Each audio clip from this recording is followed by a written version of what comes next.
Boys and girls, welcome back.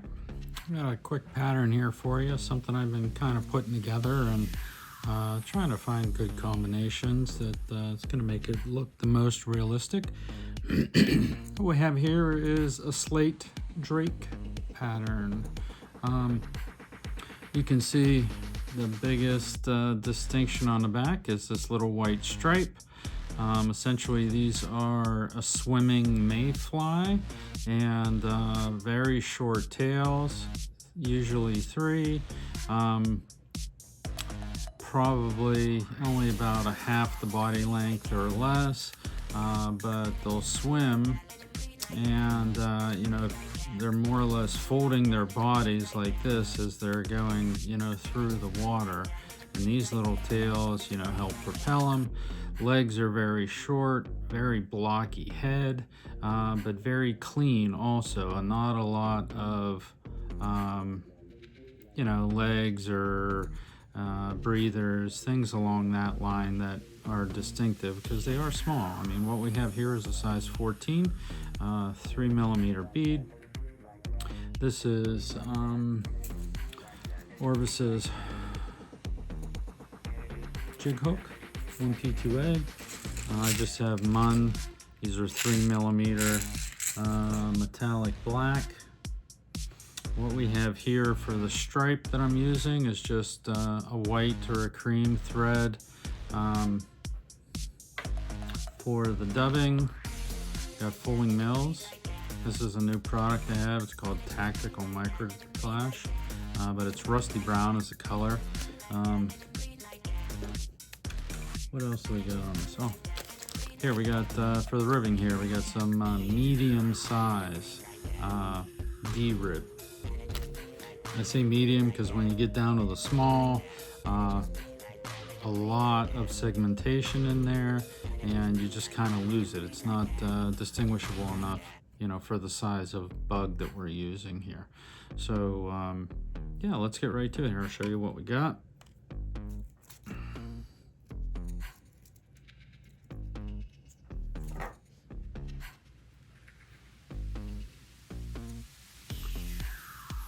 This is one of those patterns that you really could spend some time on and try to make everything look perfect, but it represents any swimming mayfly that's in the water. You just tend to lose a lot of these because you're really dragging them around a creek, and you could put the breathers on it, and I'm going to be doing a series here to show you different ways to go about that. So I don't know that we'll start building on this bug specifically, but yeah, it's going to be about 2 or 3 different ways that you can put those breathers on a mayfly. Maybe we'll just use this one here as an example when we start doing that. All right, so get your pheasant tail.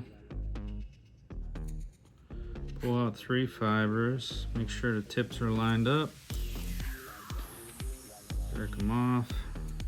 And like I said, the body length, that's the body length. So we want half of that or less.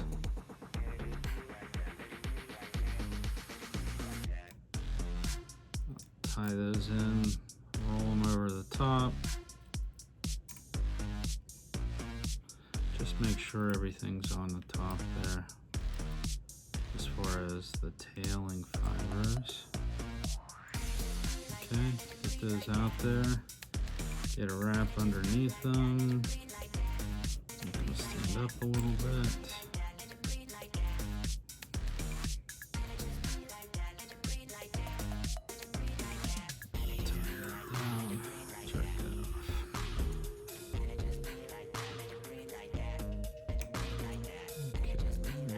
Down to the tail here, and get your cream thread, your white thread, whatever, and 3 or 4 little pieces is more than enough. The last bug I did, I'd used 2 and thought it needed a little bit more. Just dropped these so I had them all lined up there.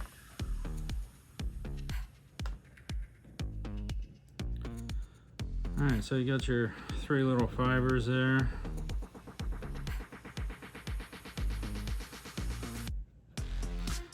You can just square up the ends. You probably got about 4 or 5 inches on this. You're not going to use all of it. It's just, you know, using it for multiple bugs. I'm going to tie that on next.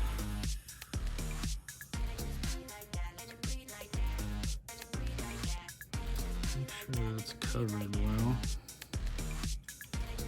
Okay, then you're going to get your D-rib. Obviously, the flat side down. Try to keep that on the top also. Once you can cinch that first spot down and just stretch it out and open wraps to get to the back. Now I'm going to put some tight wraps in to make sure that this underbody is going to be consistent and darker.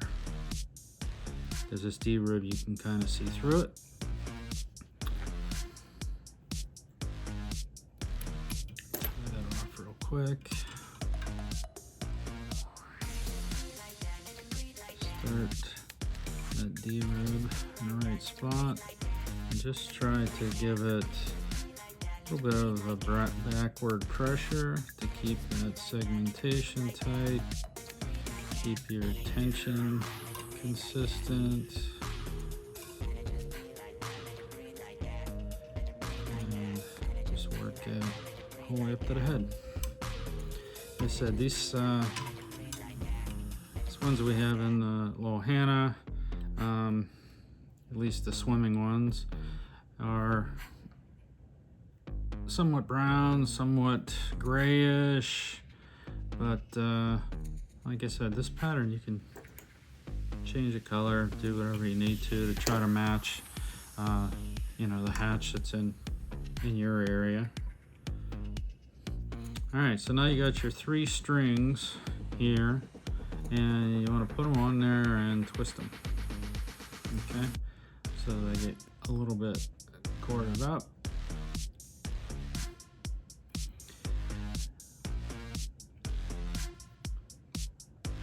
Tails are okay before you do this, and you want this to be directly on top. Okay, so that's what we're looking at there. Make sure that it's in position the way that you want it before you really cinch this down.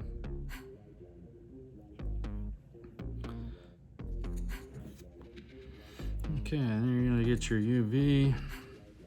We're gonna put a dab of that on there.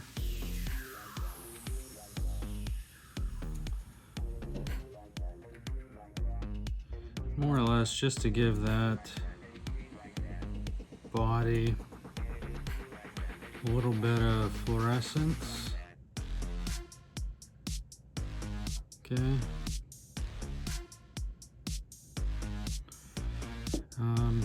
And then you're going to touch your finger to it to try to soak up just a touch, push that stuff into the segmentation so that you don't fill up the cracks, so to speak. It leaves just enough on there that it's going to secure that string and give it some fluorescence. So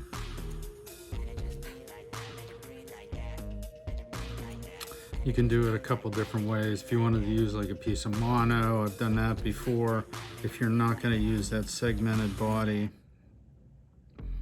you can do it that way. Just use regular dubbing. Do it however you want to. There's no rule. All right, we are going to wrap this back just a little bit. Tie that on. We're gonna get some more pheasant tail fibers. Probably, I would say 8 to 10. Peel those off. Make sure the tips are straight. And we're gonna tie those in with the tips over the head. Okay, 2 loose wraps, and then try to separate them a little bit before you cinch that down. It'll make things a little easier for you when we get to the next step. Okay, now we're just gonna wrap that back over that a little bit. Okay, and we're gonna get our rusty brown dubbing.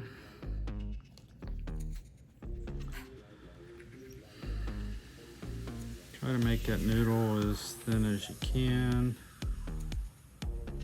because you don't want this to be buggy. It's very shoulder heavy, I guess is a good way to describe it.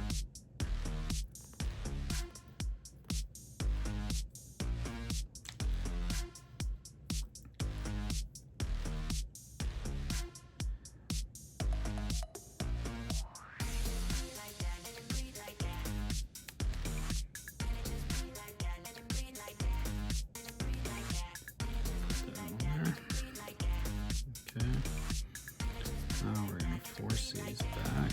Usually I just put my thumb on the top of it, wiggle it around to try to get them to go off to the sides.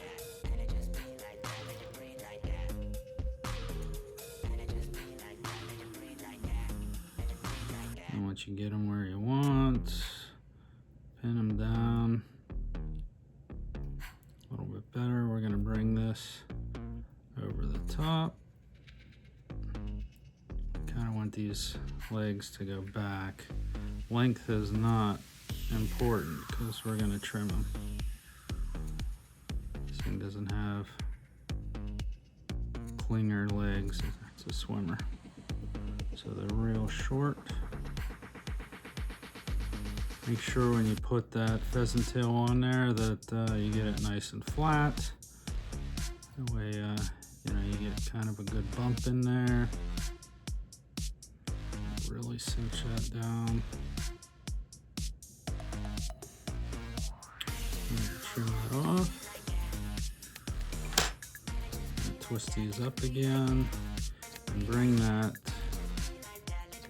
Try to line it up, with the one that's on the abdomen, because it does look like a consistent line, on the actual bug. So.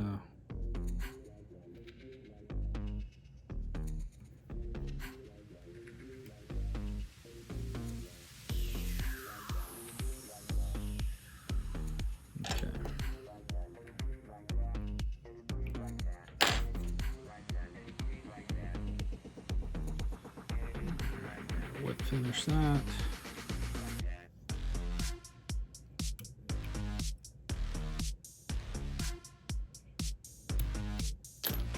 Trim that off. Okay, now with these legs, you can see how they're sticking out to the side.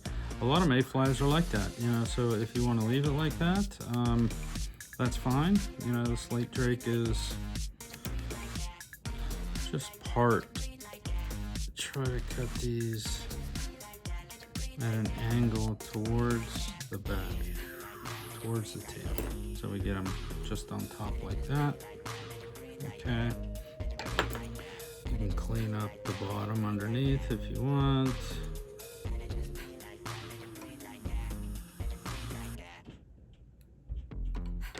Trim those out of there, and there you go. You can see this distinctive line. That's the Slate Drake. So kind of lose it on the abdomen a little bit. It gets in between those little fibers, but you can put a dab of stuff on here and force it down into the fibers a little bit.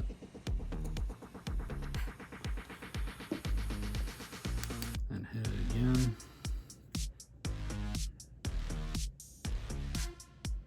Yeah, good little pattern, for any type of swimming mayfly, short little wings and legs, very short tail. Like I said, usually only 3 fibers, at least that's what I'm seeing around here. And yeah, good segmentation, kind of blocky up front. So give it a shot. See what you can catch. If you can match that hatch, you can pretty much use this bug any time of the year. But certainly when the Slate Drakes are coming off, they look for that little white stripe. So check it out, see if you can find some in the creek, and go catch some fish. All right, guys, thanks for stopping by. We'll see you again.